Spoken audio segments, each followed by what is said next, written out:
Apa tuh Ustadz? Katanya nggak boleh pakai produk orang kafir. Buktinya ceramahnya pakai YouTube. Katanya nggak boleh pakai produk orang kafir.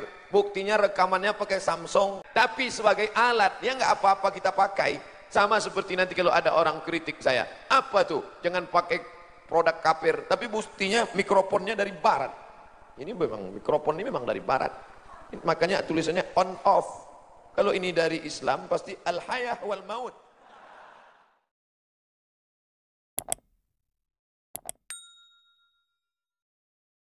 Assalamualaikum, kembali lagi bersama saya di channel ini. Terima kasih buat semua teman-teman yang selalu mendukung perkembangan channel ini dengan cara like, komen, dan subscribe.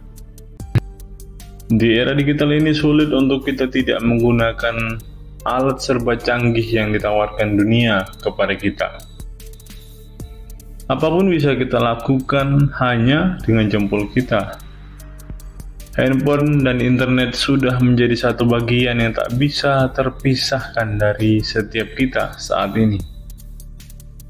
Bayangkan jika semua alat elektronik dan internet dimusnahkan dari Indonesia. Karena penemunya adalah orang kafir. Apa jadinya kita, rakyat Indonesia ini? Tidak bisa saya bayangkan jika Indonesia harus kembali ke zaman batu. Ini akibat bangsa Indonesia telah memboikot semua produk-produk Israel. Tidak usah jauh-jauh teman-teman. Ustadz kondang yang satu ini pun menggunakan produk-produk orang kafir. Pengikutnya di YouTube sangat fantastis. Mungkinkah ia bisa untuk tidak menggunakan produk orang kafir dalam ia melakukan tugasnya sebagai pendakwah? Sedang dalam berdakwah ia tentu membutuhkan mikrofon. Yang kedua, dia juga membutuhkan internet untuk mempersiapkan bahan khotbahnya. Boikot telah membutakan mata rakyat kita. Karena dampaknya memang tidak kelihatan saat ini, tapi hal ini mempunyai dampak yang sangat besar. Ada banyak orang yang akan kehilangan pekerjaannya. Sebagai contoh seperti yang diungkapkan berita yang akan kita bukakan hari ini. Ini dia berita selengkapnya. 25.000 pekerja Indonesia terancam PHK akibat aksi boikot Israel. Aksi boikot terhadap produk-produk yang diduga terafiliasi Israel di Indonesia berpotensi menimbulkan ancaman pemutusan hubungan kerja atau PHK massal bagi lebih dari 25.000 pekerja. McDonald, KFC, dan Pizza Hut mendapat tekanan dari masyarakat yang mendukung boikot. Dilansir dari situs resmi McDonald Indonesia, perusahaan ini memperkerjakan sekitar 1.600 karyawan. Sementara itu, KFC dan Pizza Hut, dua merek lain yang turut dalam daftar boikot, mempekerjakan 13.298 orang dan 15 ribuan karyawan di Indonesia secara berturut-turut. Data dari Badan Pusat Statistik BPS menunjukkan bahwa sejumlah merek lain yang diduga terafiliasi dengan Israel memperkerjakan lebih dari 500.000 pekerja asal Indonesia. Sejumlah 5% atau sekitar 25.000 dari jumlah pekerja Indonesia tersebut terancam terdampak aksi boikot. Menteri Ketenagakerjaan Ida Fauziah mengungkapkan langkah-langkah antisipatif yang diambil pemerintah untuk menghadapi gelombang PHK massal. Ida menyatakan bahwa pihaknya telah memulai komunikasi intensif dengan perusahaan-perusahaan yang diduga terafiliasi dengan Israel.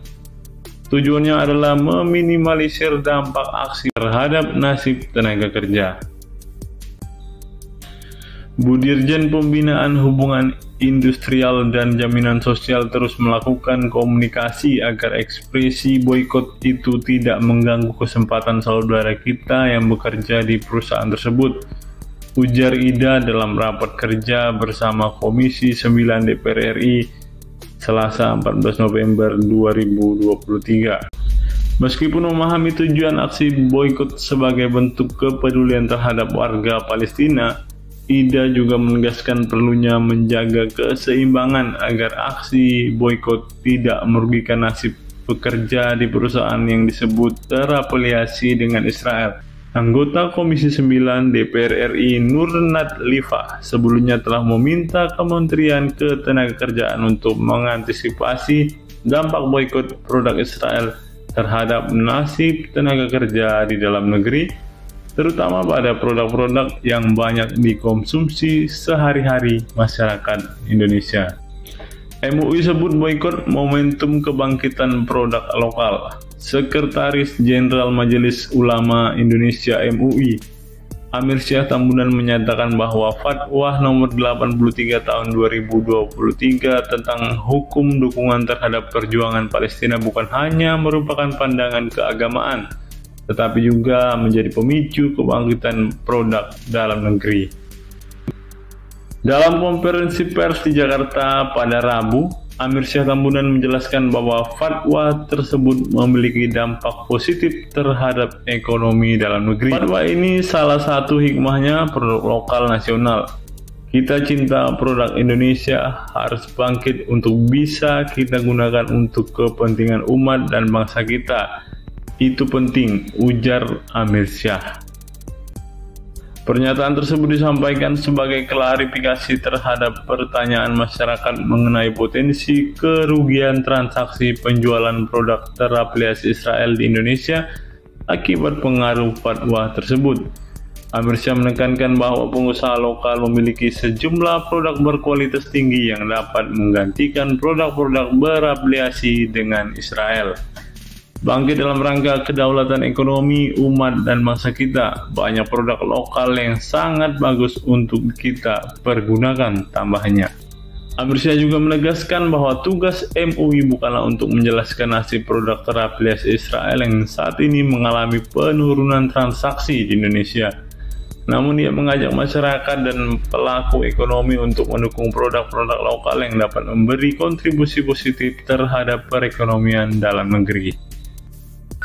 Dengan adanya Fatwa Nomor 83 Tahun 2003, MUI berharap agar masyarakat semakin sadar akan potensi produk-produk lokal yang dapat mendukung perjuangan Palestina sekaligus memperkuat ekonomi Indonesia. Apa pendapat teman-teman setelah mendengarkan berita yang satu ini? Silahkan tulis komentar waras teman-teman di kolom komentar video ini. Terima kasih buat semua sahabat yang telah menyaksikan video ini sampai selesai. Salam sadar, salam waras, sampai bertemu di video-video kita berikutnya. God be with you all.